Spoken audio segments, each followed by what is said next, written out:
My experience in Subhati University was so good. I've enjoyed a lot. I've done so much fun here and I've learned a lot from here. The experience in Subhati University has been incredibly amazing for me, and hence I would say that Subhati is the best.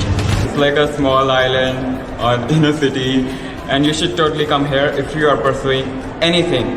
The experience of Subhati has been always wonderful. यहाँ रहना, यहाँ पे लोगों से बातें करना, teacher से थोड़ा थोड़ा एक्सपीरियंस लेना और उनकी कभी कभी डांट सुनना.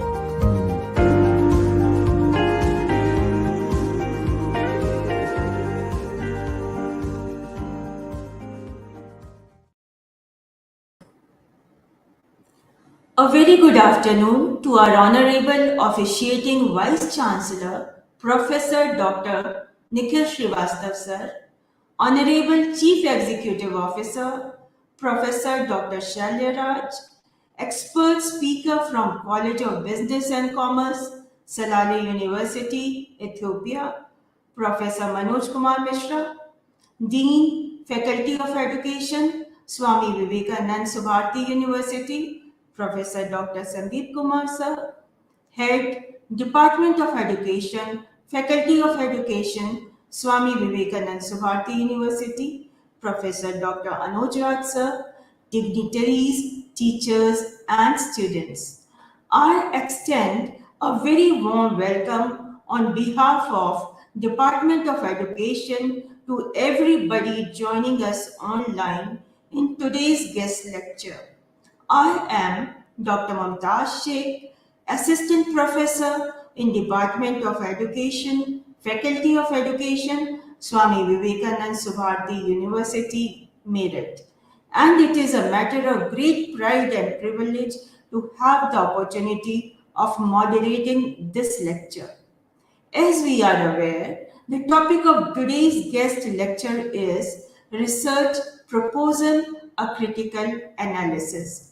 Research is an essential component of our progress as it is directed towards discovery and development of an organized body of knowledge, and it prevents knowledge from stagnating. It is considered to be a planned activity to obtain answers to meaningful questions about phenomena or events through the application of scientific approach. Research is scientific and as such is not satisfied with isolated facts, but seek to integrate and systematize its findings. It is concerned with the objective verification of generalizations. Such verifications require logical analysis of problems and devising of appropriate methodologies for obtaining evidence. But before embarking on the journey of carrying out a full-fledged research, an essential step of preparation of a research proposal becomes essential. A research proposal is a document proposing a research project, generally in the sciences or academia, and usually constitutes a request for sponsorship of that research. It provides a detailed description of the proposed program. It defines the basic research plan and binds the fundamental aspects of the research study and directs it towards right direction. It can be considered a blueprint of research study which depicts the main aspects of the research. Its main objective is to prove to the committee that the researcher can perform a useful study which will significantly update the present bank of educational knowledge. To further elaborate on this topic, now I request a highly knowledgeable and experienced person, Professor Dr. Anuj Raj, to kindly address the audience as well as give invitation to the expert on the subject, Professor Manoj Kumar Mishra, to give his presentation on the topic of today's guest lecture. But before that, I would like to give a brief introduction about Professor Dr. Anuj Raj sir. Professor Dr. Manoj Raj is presently the head of Department of Education in Swami Vivekananda Subharati University. Sir is highly qualified with MSc in Physics and PhD in Education. He has a vast teaching experience of more than 20 years. 6 PhDs and 2 MPhils have been awarded under his supervision. He has several publications to his credit in journals of national and international repute. Several chapters and an entire book too has been written by him. He has been an active participant in several national and international seminars and conferences. He is a member of several renowned professional bodies like AIATE, CTE, GERA, etc. With this brief introduction, I request Professor Dr. Manoj Raj sir to kindly introduce our subject expert as well as invite him for his presentation. Please, sir. Thank you, Dr. Mumtaz. Really, it is a very happy to heard about that we are just going to organize a online guest lecture on especially on the research proposal, a critical analysis, and this is the great opportunity for our research scholar that how they will just write the research proposal for their research. That is the important thing, because research is a process of investigation, and it is, we can say, it is an examination of the subject from the different point of views, and it is not just a trip to the library to pick up the stack of material and a picking of the first 5 bits from the computer search. Research is a hunt for the truth. This is the special key feature for today's lecture, that research is always is a hunt for the truth, because without trueness, yeah, we can pick out not the validation of the data, we cannot say it is a research. And it is a getting to know a subject by the reading up on it, reflecting, playing with the ideas, choosing the areas, the interest you following up on them. So research, in case the research is the way of you educate yourself. So it is very important aspect. Today, the speaker, Dr. Manoj Kumar Mishra, will just focus on the today's topic. And because he will just also discuss about the a research proposal, just is a concise and coherent summary of any researcher. The purpose of the research is to enhance the society by the advancing knowledge through the scientific theories, concept and idea. A research purpose is met through the formulating hypotheses, collecting data and analysis. So it is important aspect. So I will not just take much time about the thing. This just brief introduction of the Professor Manoj Kumar Mishra. And Professor Manoj Kumar Mishra is well-known academician and researcher, and he has 20 years of versatile experience of the teaching, research and administration in India and abroad in capacity of professor, director, registrar and vice president. At present, he is a professor, Department of Economics and Management, College of Business and Economics, Salale University, Fitche, Ethiopia. And he is also secretary forum of the Interdisciplinary Research Method and International Association of the Research Methods Professionals.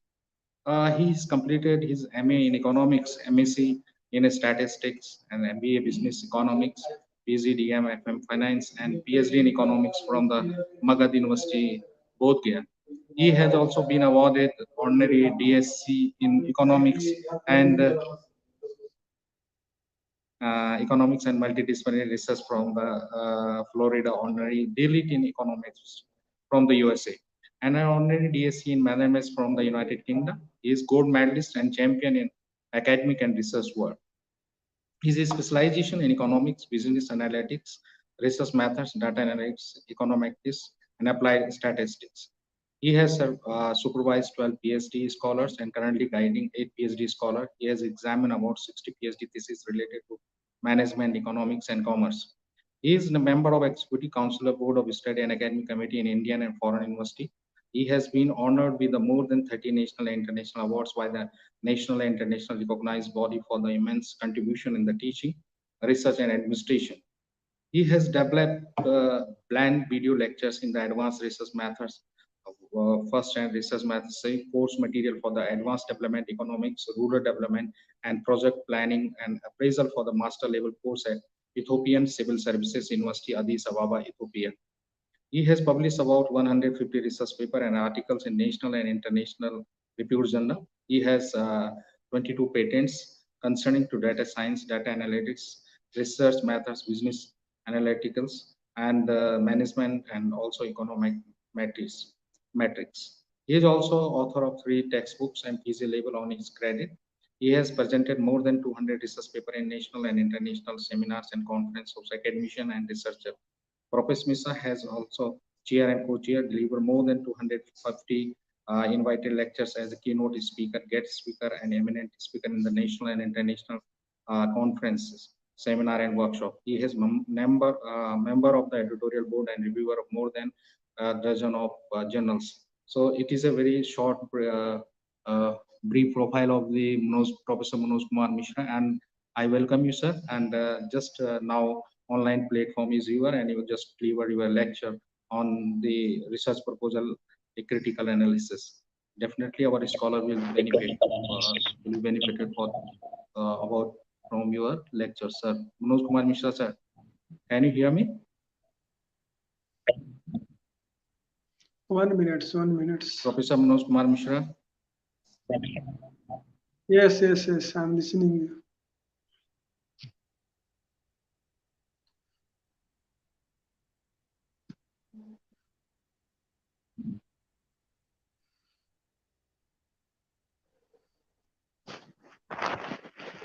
Yes.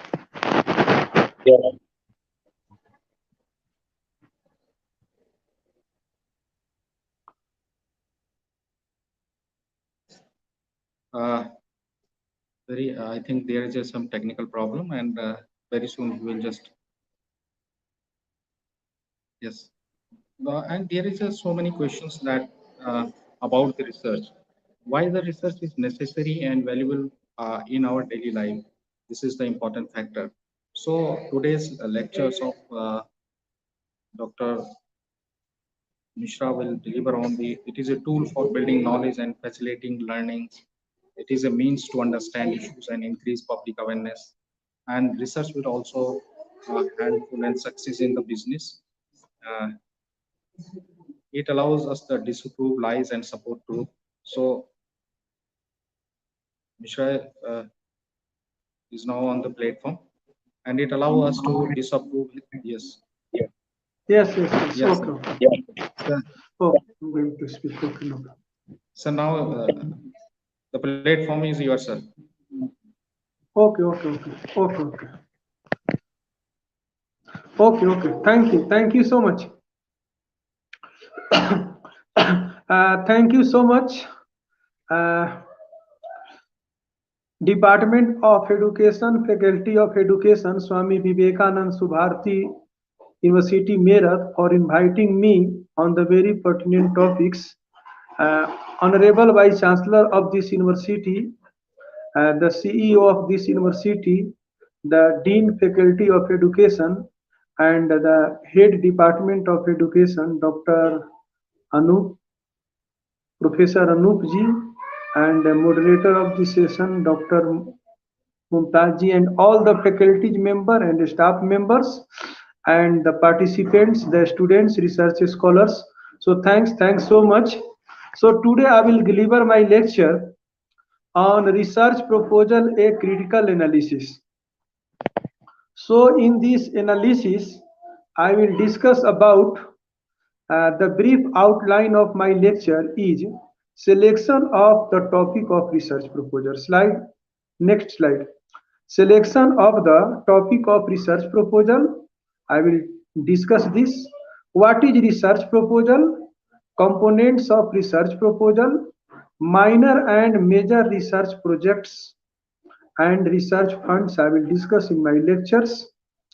And finally, I will discuss the layout, the language, the number of pages, the budgets, and work plan of the research proposals. All those things I will discuss in this my lecture. So first of all, how to select the topic of research proposal. While selecting the topic of research proposal, there are three scopes. There are three scopes for the selection of the topic of research proposal. First one is that either you can do the revision of old law, old concept, old theory. The previous concept has been given. The previous idea has been given. Theory has been given, and you are interested to do the revision of this theory. The previous theory has been given, and you are interested, and you are thinking that at the present time scenario this is not appropriate, and there is need of revision, because generally after 20 years the organization, the behavior of the people changes, the generation also changes, their behavior, attitude, altitude all changes. So it is necessary to change it is necessary to revise the old concepts, old law and old theory. So whatever the theory has been given by the previous researchers, the models, the theory, the law concerning to the any subject, you are interested to change. You are interested to revise. So you can do the revision of the old research, first scope.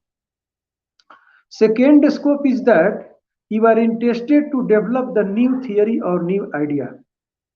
You are thinking that you can give the new theory, you can give the new idea. That is the second scope of research. And third scope of research is application of the previous theory for the solution of a problem. You want to do the application of previous research for the solution of problem. The problem may be related to the social problem, economic problem, cultural problem, political problem, any educational problem. So you are interested to solve the problem through the application of previous research. So there are three scopes of research. One thing is important while selecting the topic of research. The topic should be well defined and it should be at the macro level. I'm saying that your topic should be related to the area of interest. And one thing important while choosing the topics should be well defined. Don't use more words in the topic. Try to take 10 words, 8 words, 6 words, 10 to 12 words, try to take in the topics. It is not limited that you cannot take more than these words, but try to 10 to 12, 8 to 12 words. That are the optimum words for the research. And when we read the topic of the research, the objective of research should be very clear. When any person read the topic of research, the objective of research should be very clear, means objective of research should be reflected in the topic of research. That is the very, very important. And the topic should be related to your interest, because if it will not be related to your interest, you will not work hard on this topic. You cannot dedicate time. So it should be, the topic is not hard or easy. The topic is, all topics are simple in research, but your interest is important. It should be according to your interest. Don't think that that topic is easy, that topic is complex, so choose this topic. Don't think this. Research means you are going in the blind zone. You are trying to find the new things, new informations. So don't think about this, the topic is complex or topic is easy. Try to think that the topic is according to your area of interest or not. This is the important. Because it is your area of interest, you can work hard, you can give more time. So it is very important while choosing the topic of research. Your topic of research is asked when you give the interview, or it is praised, or either it can be criticized in the interview. If your topic is good, they will praise you, otherwise they can criticize you in the interview. So that is also the important. Next slide. So what is research proposal? Research proposal is a brief outline of future research work. What research you are going to do? What research you are going to do? That is a proposal. Propose, that is a plan. So research proposal is a plan of the future research. What work you will do? Why this work is important?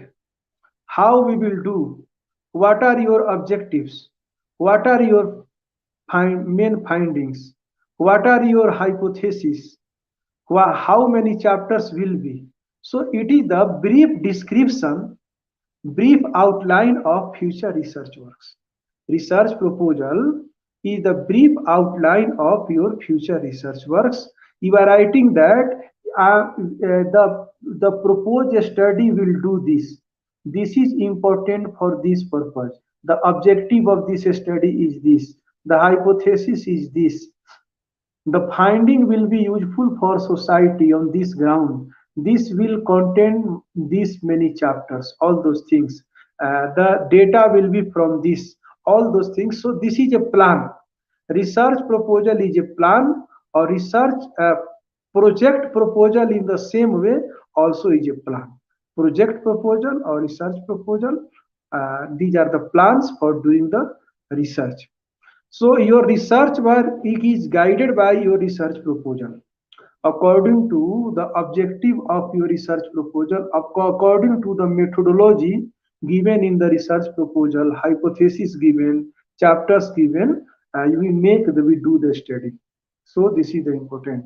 And it has to be approved. When we make the research proposal, it has to be approved by the concerned party.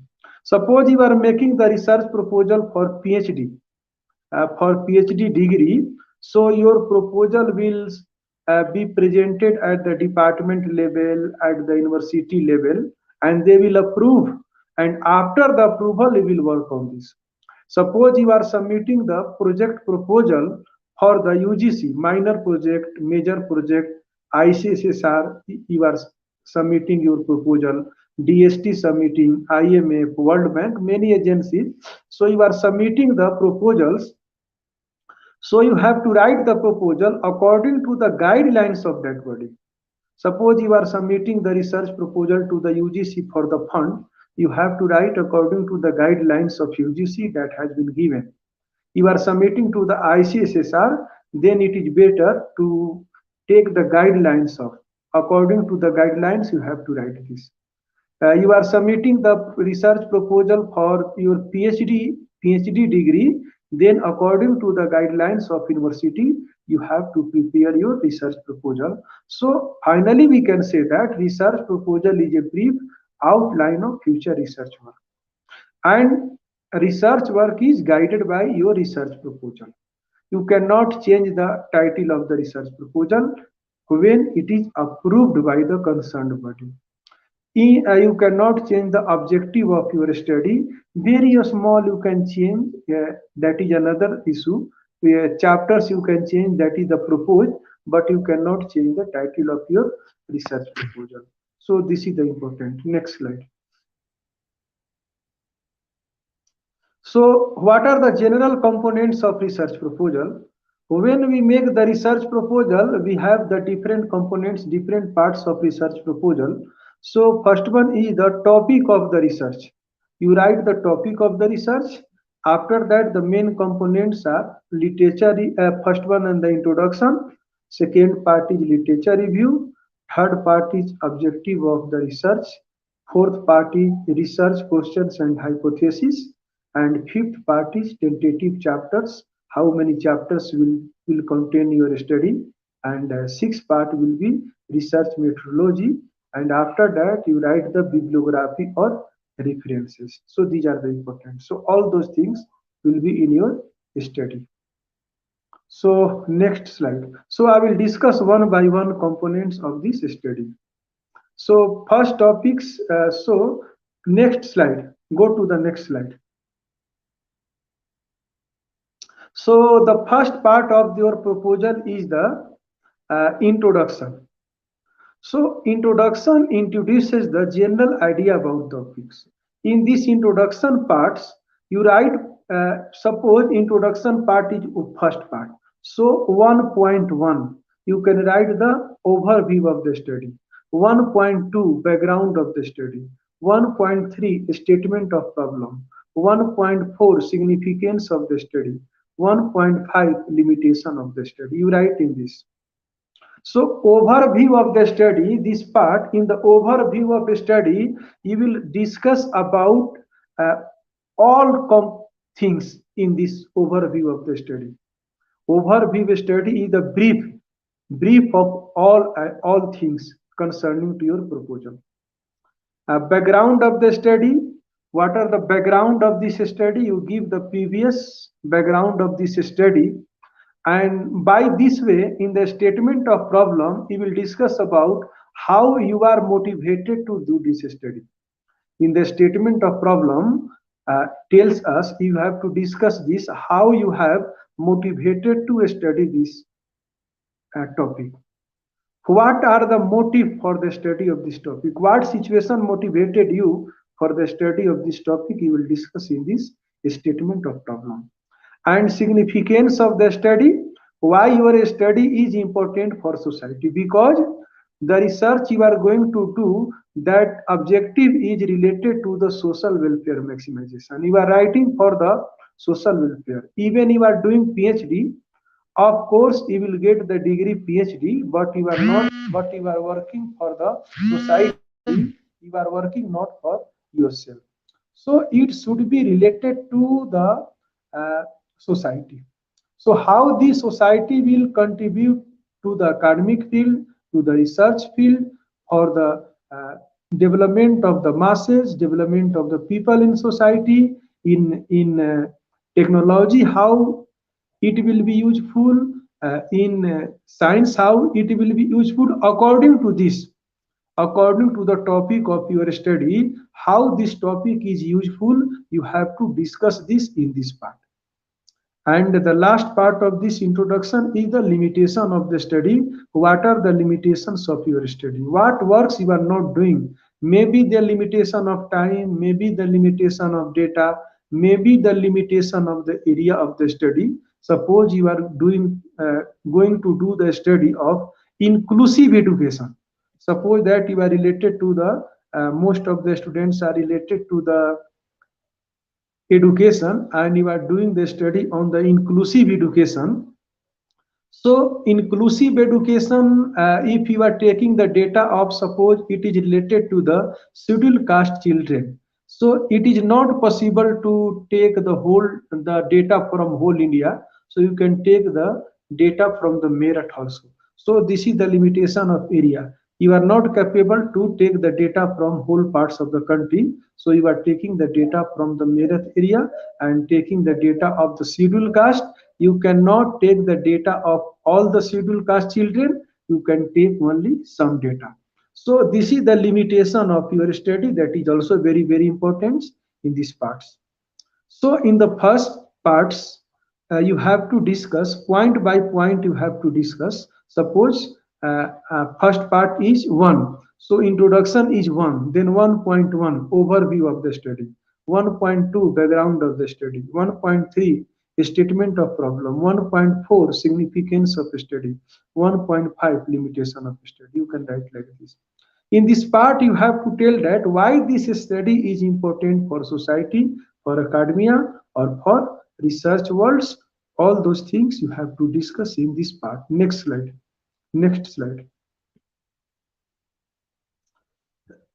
So after that, you write about the literature, review of literature. Review of literature. The purpose of why we do the review of literature. The purpose, it is the second part. You will give the 2.2. So the purpose of the review literature, the purpose of the review of literature is to describe past important research and its relate it specifically to the research problem. So what works have been done by the previous researchers?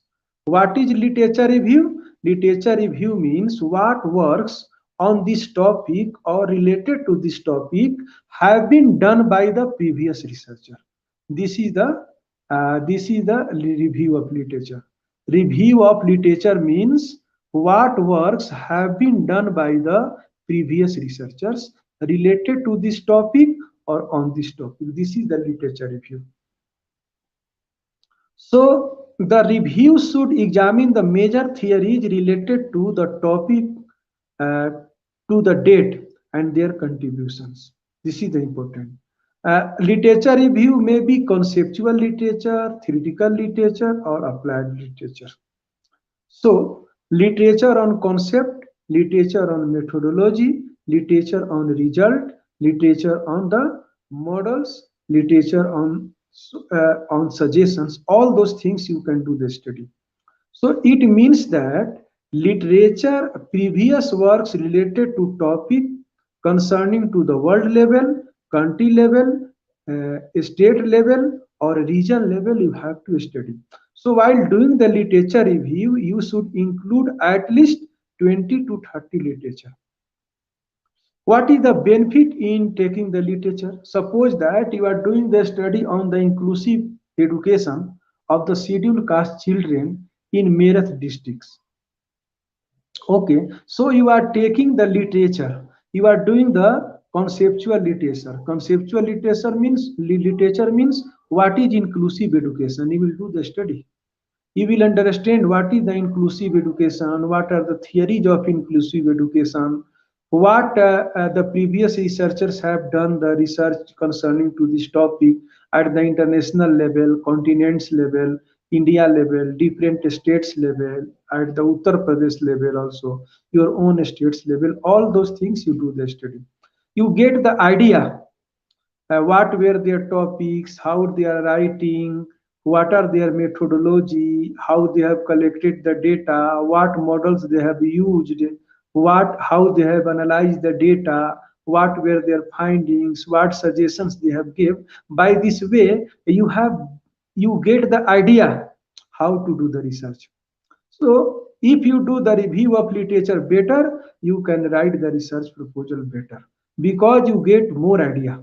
So you should collect the literature from at least 20 to 30 literature.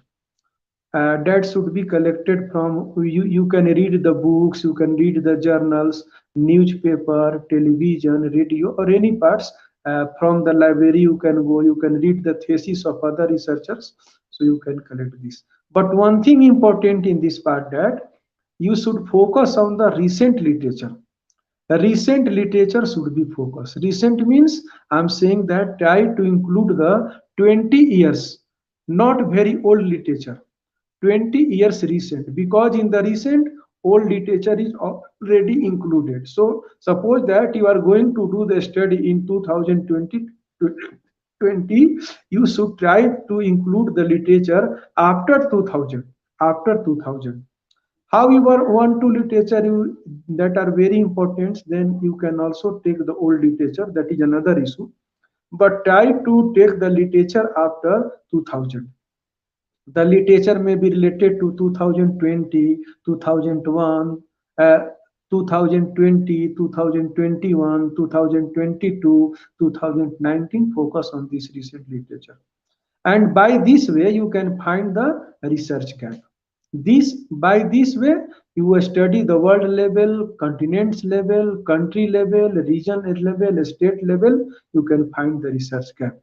The research gap may be related to the modal gap, maybe the data gap, maybe the conceptual gap, maybe the applied gap, maybe the place gap. Any gap you can find in your literature review. So it is important that these works, the previous researchers have done this work, but this work has not been done by the previous researchers. So this study is going to fill this gap.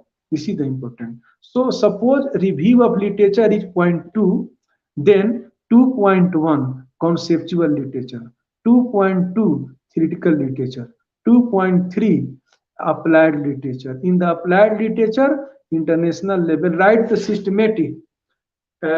world level, continent level, country level, state level, region level. So after that, you can make the 2.4 point, that is the research gap. This work has not been done by the previous researchers till now. There is gap. The gap may be the methodology gap, maybe the model gap, maybe the conceptual gap, maybe the applied gap, maybe the region gap, maybe the country gap. So you are going to fill this gap. Your study is going to fill this gap. That is the important parts of your study literature review. Next slide. After this, on the basis of the research gap, you can find, suppose, one is the introduction, two is the literature review, so third is the objective of study.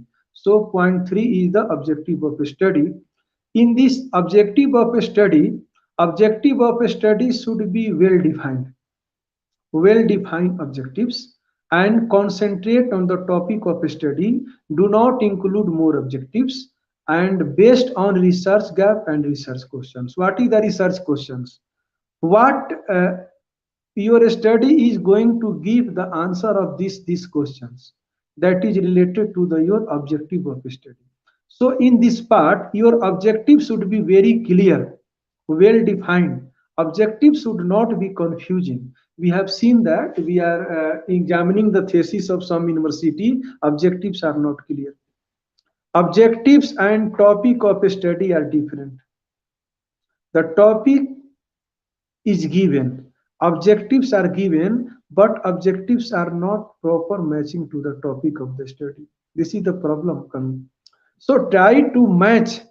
The objective of the study should be related to the topic of the study, and objectives should be very clear. And don't take more objective. 2 objective, 3 objective, maximum 4 objectives are enough. Some students are taking 12 objective, 15 objectives. How they can do the study? This is the problem. We are seeing this in the thesis examining. This problem is coming. So objectives should be well defined. That should be related to your topics, and there should not be more objective. Maximum try to include 4 objectives, and that objective should fill the gap of research gap, and it should be related to the research questions. So the next slide. After the objective of the study, you will discuss about 4th point is the hypothesis of study. Hypothesis is the tentative answer of research questions. Hypothesis is the tentative answer of research questions, and there are 2 types of hypothesis: research hypothesis and statistical hypothesis. Research hypothesis is related to the conceptual study, while statistical hypothesis is related to the empirical hypothesis. So in the research hypothesis, you study the concept-based study. So it is not required to prove. You can prove this by concept, by logic you can prove this. But when you play with the data, you use the data in your study, you have to make the statistical hypothesis, and that is required to prove by the data. So the work will increase in this part. So hypothesis is tentative answer of research questions based on the literature. And there are null hypothesis and alternate hypothesis. Null hypothesis means the hypothesis which is to be tested. It is denoted by H0 or H1, H0 or HO. Alternate hypothesis means if null hypothesis is not okay, then what will be? So alternate hypothesis is the complementary to the null hypothesis, and this is also the importance. So null hypothesis, alternate hypothesis, you are prepared according to the objective of the study. And after, in this part also, you can give the test of hypothesis and significance of level of significance. Level of significance means it is the maximum possibility of the rejection of null hypothesis. How much possibility that your null hypothesis will be rejected? How much you have fear? Suppose level of significance is 5%, which means that 5% you are feared that your null hypothesis will be rejected. Means 95% you are confident. 95% you are confident that your null hypothesis will be accepted. If null hypothesis will be rejected means alternate will be accepted. If null hypothesis is accepted means alternate hypothesis will be rejected. So alternate hypothesis is complementary to the null hypothesis. This is the importance. So in this hypothesis testing, you give the level of significance. One thing important, sometimes we do the research on 1% level of significance, 5% and 10%. But when we decrease the level of significance means confidence level increase. 1% level of significance means 1% fear, then 99% confidence. So for more confidence means decreasing the level of significance, you have to increase the data size, you have to increase the sample size. So if you decrease the level of significance means increasing the level of confidence, you have to increase the sample size. In this way the cost of a study will increase, but according to the situation you can take the significance level in your study. That is the importance. So the next slide. After that you write the tentative chapters. Tentative chapters means how many chapters will be in your study. Generally 5 to 7 chapters are considered good. However, minimum 5 chapters is important, but you can make these 6 chapters, 7 chapters, sometimes 8 chapters also okay, but don't try to include more chapters. 5 to 7 chapters are the optimum chapters. Don't try to include the more chapters. If you are including the more chapters, it will not be related to your study. So don't try to include the more chapters. More chapters including is not considered good. In your study, the tentative chapters, what chapters will be in your proposed study? Tentative chapters means what chapters will be in your proposed study. So 5 to 7 chapters are good.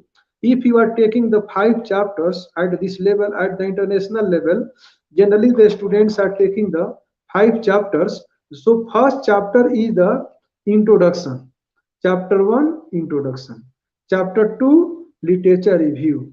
Chapter 3, methodology, research methodology. Chapter 4, results and discussion. Results and discussion will be the chapter 4, and chapter 5 will be the concluding remarks, or you can give the name conclusion and suggestion. That will be the chapter 5 he will give in these tentative chapters. You write that the proposed study will contain 5 chapters. You will write that the proposed study will contain 5 chapters. Chapter 1, introduction. In this introduction, you will discuss about this. In chapter 2, review literature, literature of review of literature. We will discuss this in this chapter. Chapter 3, research methodology. Chapter 4, results and discussion. Chapter 5, conclusion and suggestion. The next slide. So in this, we'll discuss about the tentative chapters. After that, you will discuss the research methodology. Research methodology means how will you do the study? How will you do this study? That is the research methodology. So in this research methodology, you will discuss about the research design. Maybe the exploratory research design that discuss about why, descriptive research design that discuss about what, or the causal research design which discuss about how much.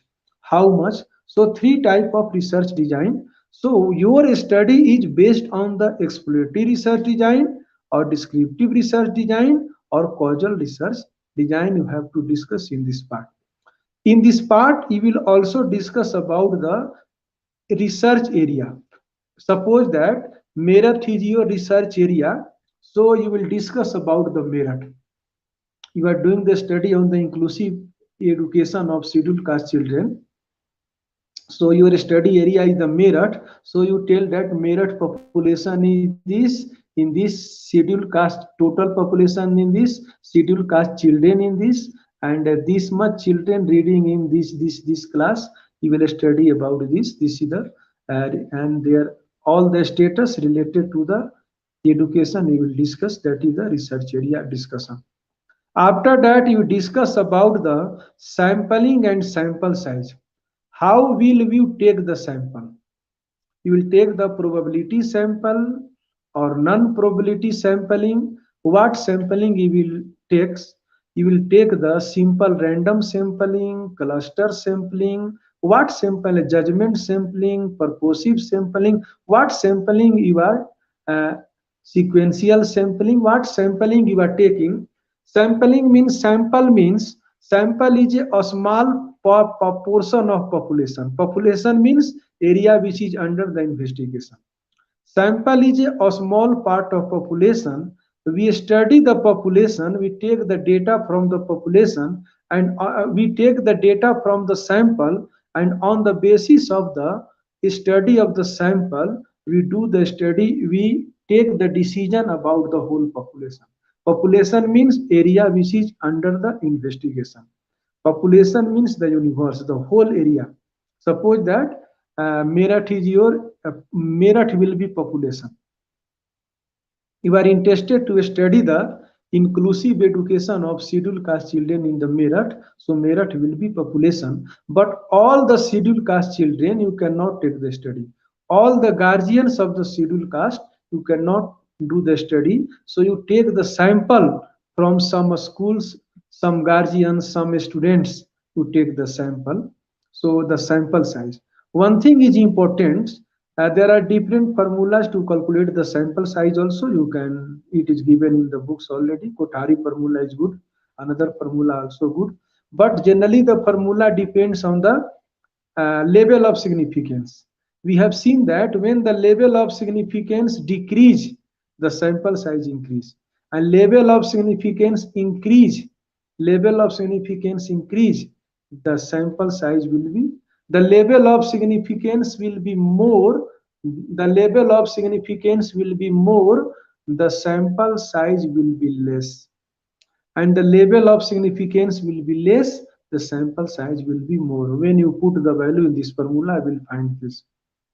Because when you increase the sample size, the fear of research will decrease, confidence will increase. This is the main things. So you take the optimum sample size. So optimum sample size you should take, and sample you can take from all the areas. Suppose that you are going to study the Meerut, so take the sample from all the parts of Meerut. The rural areas, Meerut district I am saying, so rural, how much population living in the rural or district, in the urban districts. So on the basis of their proportionate method, you can take the sample. Okay, so 1 stage sample, 2 stage sample, 3 stage sample, different stages sample, you according to the objective of your study. That is the importance. So the data, you can take the data. Data may be the qualitative data that is not measurable, like the gender, like the attitude of the person, like the education level. This is the not measurable data, is the qualitative data. And quantitative data is the measurable data, like the income of the parents, suppose education of the parents, that affect the inclusive education. So education of the parents is called the qualitative data, not measurable. The gender of parents, the decision of the male or female in the family regarding the students sending to the school or not. This is the qualitative data, not measurable. But income of the family also determines the baby will go to the school or not. The gender of the family, the gender of the guardian also determines The education level of the guardian also determines the home from the distance of home from the school. This also determines the baby will go to the school or not. So different factors determine that. The number of families also determines the baby will go to the school or not. So different factors determine that the child will go to the school or not. So this data may be the quantitative data or qualitative data. The data may be the primary data, the data may be the secondary data.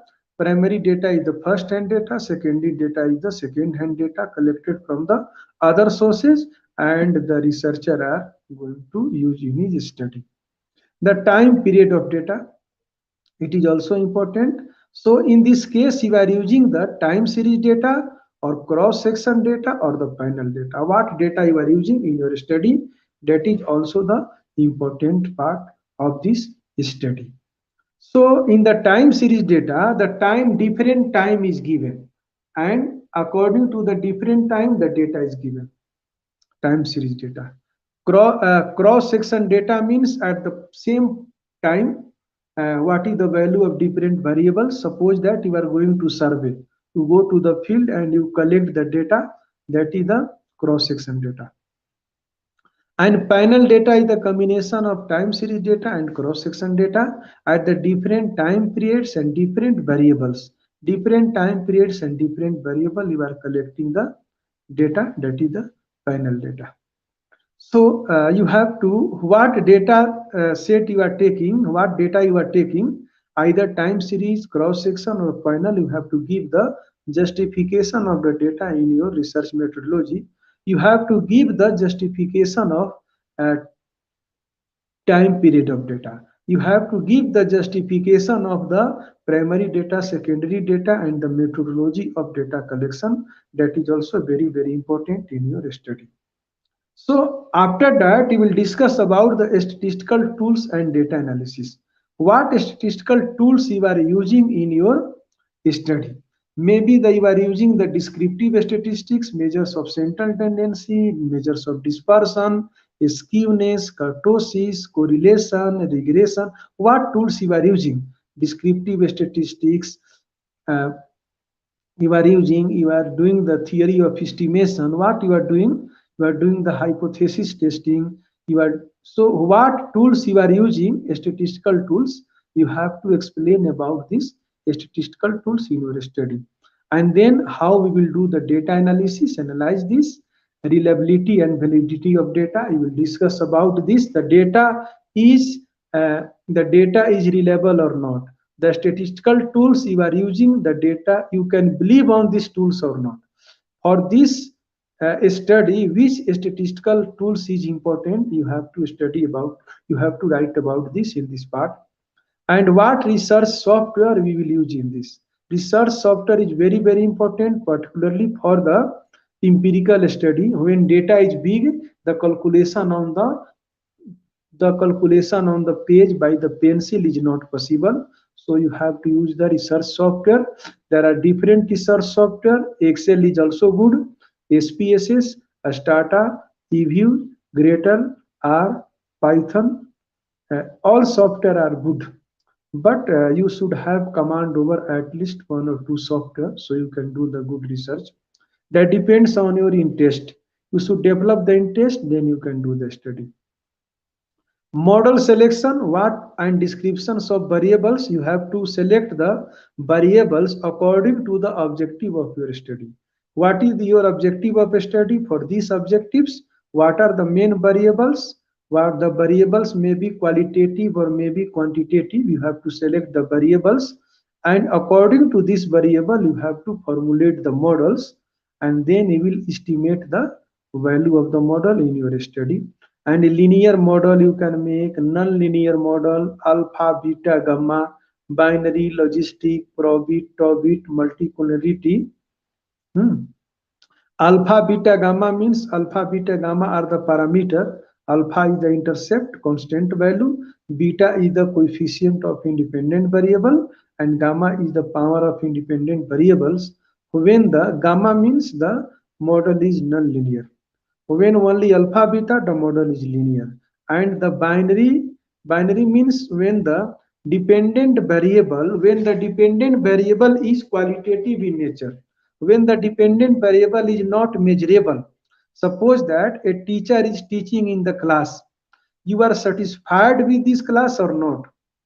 So one means, binary logistics means 0 and 1. 0 means not satisfied, 1 means satisfied. When we divide the dependent variable in two parts, that is called the binary logistic regression. And when we divide the dependent variable in more than two parts, that is called the multinomial logistic regression. Suppose satisfaction level of students by the teaching of teachers, we are writing 1, 2, 3, 4, 5. 1 means strongly not satisfied, 2 means not satisfied, 3 means neutral, 4 means is satisfied, and 5 means strongly satisfied. We can divide the, we can classify the, that is also called the categorical variable. The dependent variable is divided in, is classified in different parts. That is the logistic regression. We apply in this. Probit, topit, multicolority, that is also related. Probit and topit is also related to the dependent variable is qualitative in nature, and multicolority related to that when the independent variable are related to each other. Independent variable are one affecting to another, that is the multicolority. Heteroscedasticity means the model is stationary or not. We study about the stationary or not, and model is stable or not. We study this. So we do the model selection and we describe the variables, all the variables, and give the justification of the selection of variable in your study. And after that, we also write the limitation of study. This variable should be used, but you are not taking this variable due to the data problem and this problem. So you have also discussed all those things in your research methodology. One thing is important, research methodology is strong, you can do the research easily because that is the guideline of your study. According to this, you have to study. So research methodology should be very strong while doing the study. Next slide. Next slide, yes. So after the research methodology, you write the references. References means sources of materials. So authenticity of reviews, APA format is important. Association of American Psychological Association format is more important. So according to the guideline of the university or guideline of the project inviting agency, you can give the references. But one thing is important in the suppose that you are citing the name of some person in your study, you are citing this is authentic or not. If they want, if the reviewer want to know this, they can check this. You have taken this review from this paper, really you have taken or not, they can find by this. So references is important. Minimum 20 from the journals, books, newspaper, you should take. The sample is given, you should write like this, the references. When the number of others are 1 or 2, you can write their name. But when the number of others are 3, 4, 5, 6 sometimes, then you can write the name of only first author, and then you can write it all, then the year, then comma, then inverted comma, the title of the paper, comma, the title of the, and then the inverted comma closed. After that, the name of the journal, and probably the volume number and page number, all those things you write this. Sometimes you have seen that you have taken the literature and and you are not knowing the name of the journal, then and one person has used in his paper, then you can write in the paper of that person it is given, you can write this. This is also important. So next slide.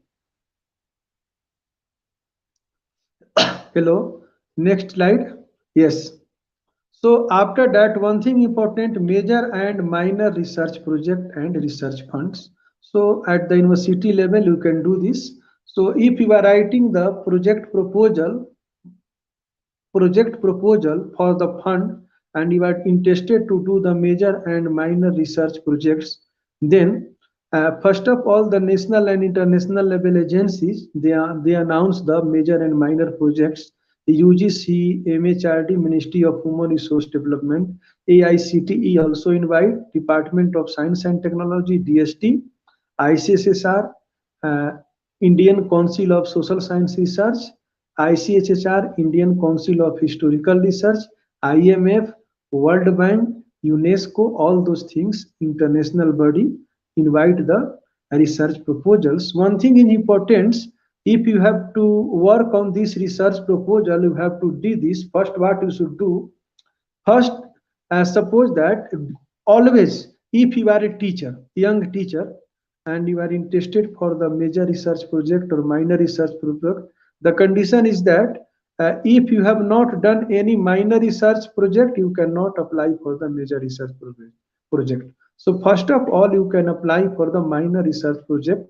The in the minor research project, generally it is given that below 5 lakh or below 10 lakh already given. That depends on the agency and that depends on the situation it has been given. So this time it has been given. Generally, the projects of science and engineering have more fund, more big projects. Their fund is more because expenditure is more. But in the case of education, social science, management, business, commerce, economics, the project cost is low because no need of machine and no need of chemicals like this, only the fieldwork study. So the cost of the project in the social science, education, and business and economics is not very big, but it is also minor and major projects. You can suppose you are the assistant professor, associate professor, and you have taken the project, so you can use your students also. They can collect the data in these projects. So the university, so suppose that these are the agencies: UGC, MHRD, AICTE, DST, ICSSR, ICHR, IMF, World Bank, UNESCO. They are inviting the project Asian Development Bank. Many banks, NABARD, they inviting the projects, and you are interested to do these projects. Then go to the website. Always check the website. Always check the website of UGC, AICTE, ICSSR. Always check the website. You can find they invite the project. They give the guidelines. Read the guidelines. There is given the format. Format is also given. So read the format, read the guidelines, and try to write according to the format. Try to write according to the format of this. And it is also given that who is eligible for this project or not eligible. The guidelines is also given. So if you are eligible, it has been generally given that you should be in the UGC project, it has been given that you should be the regular faculty in a university. Then you can apply. Sometimes 12B, sometimes it is also given some rules. So your university is fulfilling these rules or not. That is also important. For these rules, the university should file. So it has been given the guidelines, given the format. According to the format, you have to write this, and you have to do this. After writing this, you have your department you will do. Then your college or in university will authenticate. Then it will be submitted to the concerned body. That is the importance.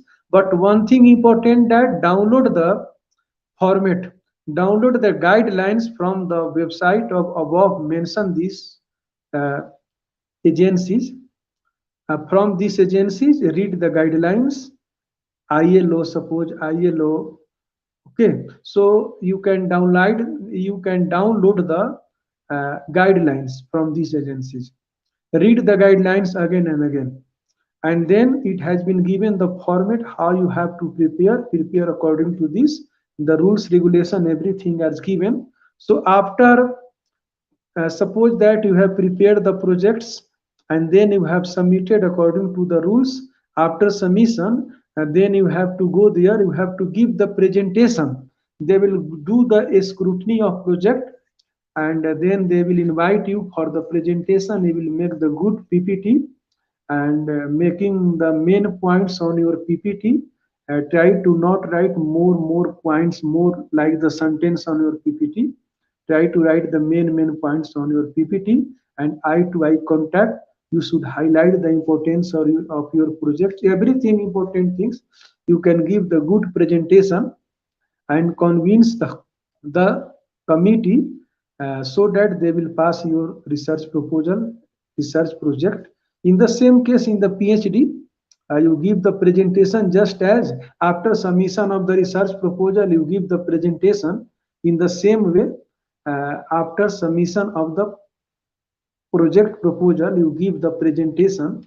When they will invite you, they will select you, then you give the presentation. They will ask the question. You have to satisfy them. You have to prove them that your project is very important for the society. Then they will approve, and then after that you can get the fund for doing this research study, for doing this project. Next slide. So what should be the language, what should be the layout, the budget, the plan, all those things you have to write in your projects and in the PhD also. So according to the guidelines, you have to read the guidelines. One thing important, you should try to write in the simple language but standard. Try to use the technical words, not use the big sentences. Try to use the medium sentences, not very small, medium sentences, but standard word use. English should be good. Layout should be good. Layout means the map of your proposal. Layout, the part, subpart, the importance of topic according should be this. Organization of the proposal, you have to discuss about this proposal has these many parts. Section first discuss this, second discuss this, like this. You have to write the organization of proposal very clearly. The font line should be 12 or 14, generally the 12 according to the guidelines. You have to write the guidelines. In the guidelines, it has been given how many words, how many pages you have to write. Generally 20 to 30 pages proposal is considered good. For the PhD, you should try to write generally 20 pages. But while division of the page, you have to think that how many page introduction, how many page literature review, how many page methodology. You have to define this according to their importance.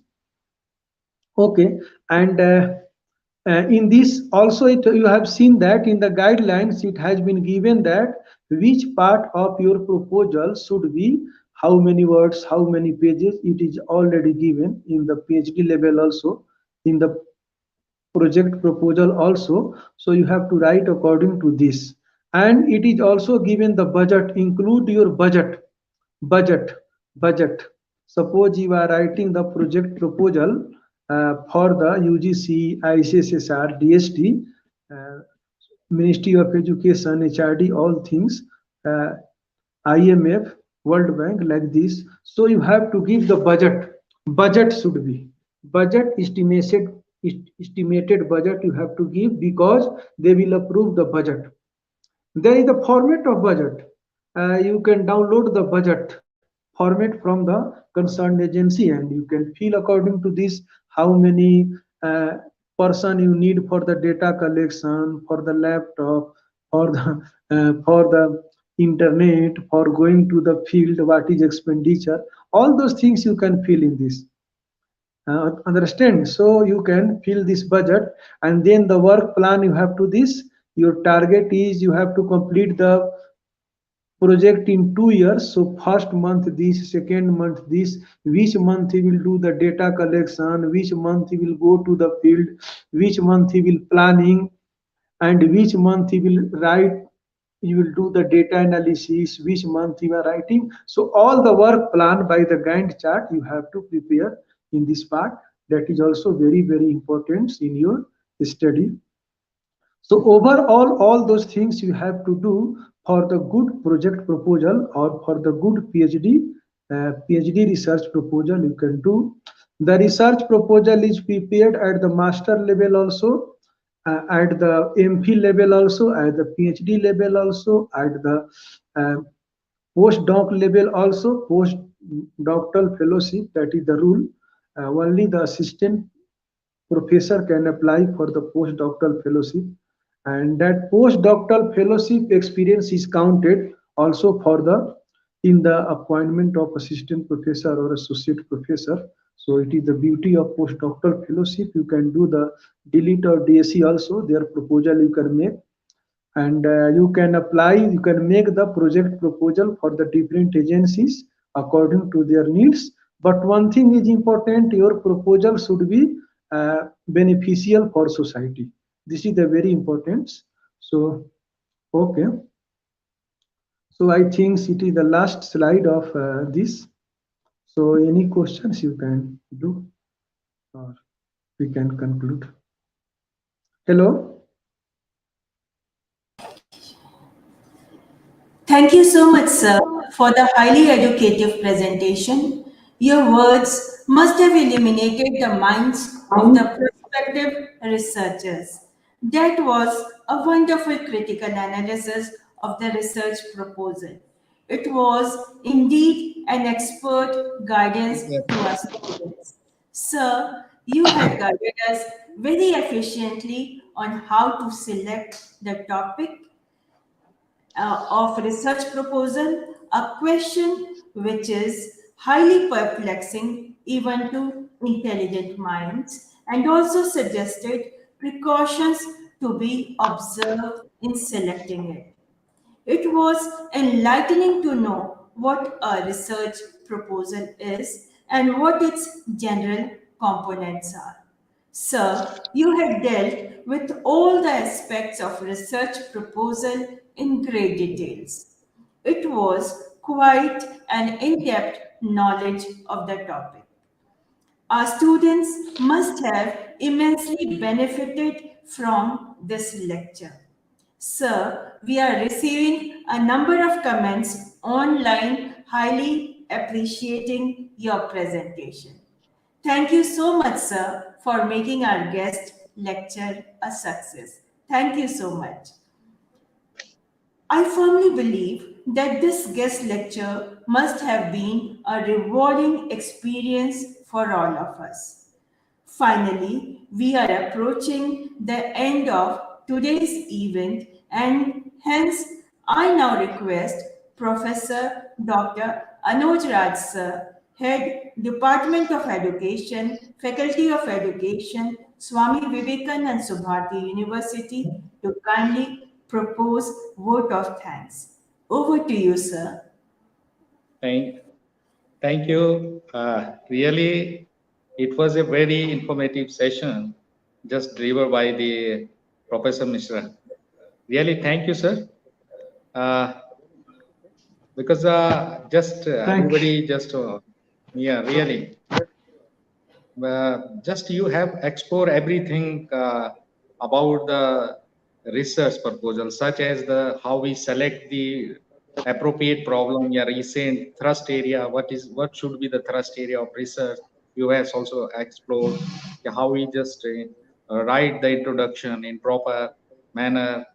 You have already explained about the review of literature, research methodology. You have explained very nicely. You have explained about the research methodology, design, research area, data analysis, how we analyze the data, and what type of software we will use for the analysis of data, and how we select the model, and have we just test our hypotheses in how we just define the variables, and what model, how we select, and how we justify our research, and how we just propose the limitation of the study. You have almost every aspect you have just touched, and you have just delivered very nicely, sir.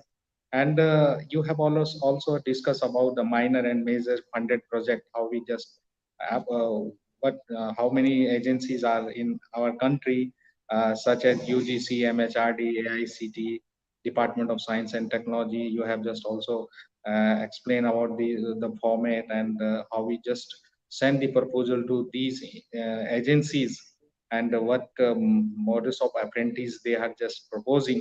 So we just fill these forms for the budget and funded project for the further researcher, and what type of research, how we write the good research proposal, what type of language we will just use to write these funded projects, what layout we should adopt. So every aspect you have touched, sir. Really, it was a great lecture you have delivered, and I'm really thankful to you. And because the university and Dr. Mumtaz just gave me this opportunity, that just I will propose my vote of thanks, and it is my honor to have a ask to offer a vote of thanks on the occasion of online guest lecture on research proposal, a critical analysis. On the behalf of the Faculty of Education and Swami Vivekananda Subharti University Meerut and entire management group here, I extend my hearty gratitude to all uh, from the core of my heart to sharing the graceful words with us in today's this live lectures. And first of all, I would like to propose my hearty thanks to our Honorable Vice Chancellor, Swami Vivekananda Subharti University, under whose guidance and leaders we are able to just conduct organize such meaningful events for the students, our faculty members, and our research scholars. Thank you, sir, for just guiding us timely. And also like to express my gratitude to Dr. Saleraj. She is the Chief Executive Officer of the Swami Vivekananda Subharti for her timely support and just provide so much facility in our university. Now, because without extend my vote of thanks to Professor Manoj Kumar Mishra sir, Manoj Kumar Mishra for their presence and valuable ideas about what is the research proposal. Really, I thanks and how to write a good research proposal, research funding proposal. What are the components and set the priority of the research according to the needfulness of the society. I thank you him for the meaningful address on the workshop on this online platform, sir. Really, and very short time, you have just accept our offer to just deliver the lecture on this very nice topic, and you have just justify all the, and all the listener was just very happy, and they have sent ma'am also told that the students already, the participant already sent the so many messages and thanks to you for this uh, knowledgeable session. I would also thanks to Professor Sandeep Kumar, Dean, Faculty of Education, for his support and guidance. Uh, Fortunately, he was just not able to connect here because he was very busy for some other task.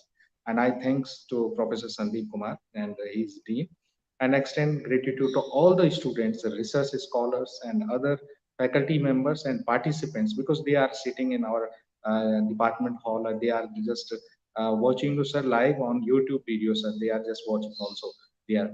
And last but not least, I propose my vote of thanks to all faculty members, especially Mumtaz Singh. She was a just moderator, and today just Dr. Biva Lakshmi, he's just he's associate for Swami Vivekananda Subharti University, and especially thanks to IT members and Marcom team for their support.